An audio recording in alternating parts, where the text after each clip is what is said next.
Thanks very much, Deborah, and thank you, everyone, for being here today. What a turnout. It's terrific.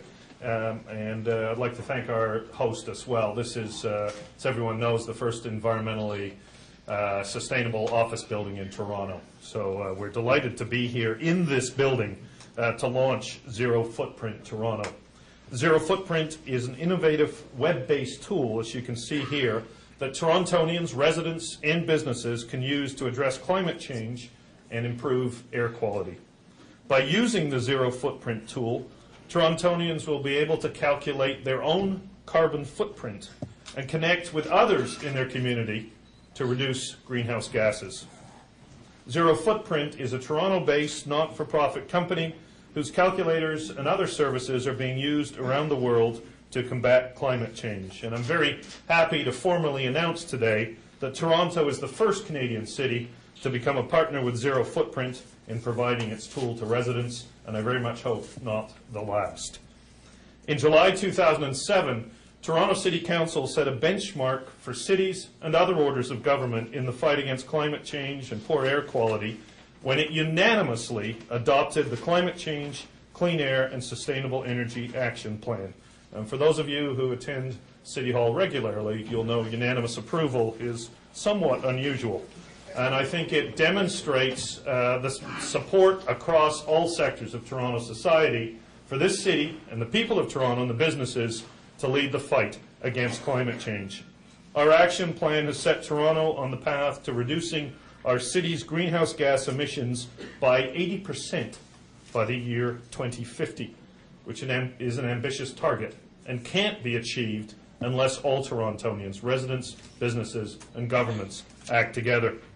City Council demonstrated its commitment to achieving this aggressive goal this past December when it approved a capital budget that includes over $1 billion in spending over the next 5 years on projects and programs to significantly reduce greenhouse and smog-causing emissions.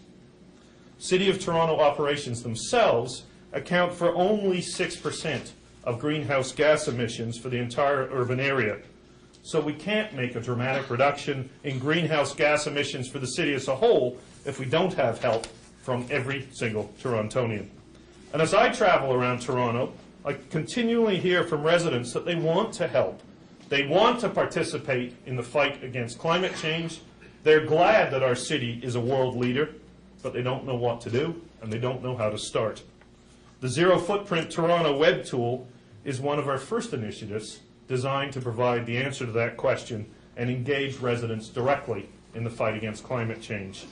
It will let people see what actions they can take that will make the biggest difference.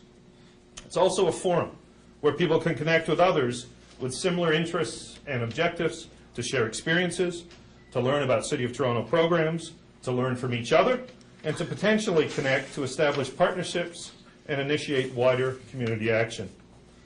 I'm very grateful to Ron Dedmo and Deborah Kaplan for bringing this tool to the city and for their deep commitment to making every individual understand how they can play a part in this critical battle.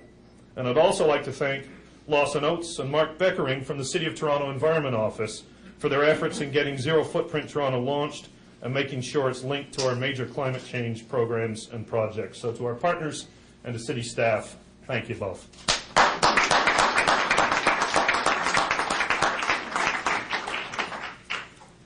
Addressing climate change, improving our air, and reducing our reliance on fossil fuels is the most critical environmental issue facing our generation. I urge every Torontonian to log on to Zerofootprint, find out more about City of Toronto and other programs that can help you reduce your own personal carbon footprint. Most importantly, I encourage everyone to take action on climate change now.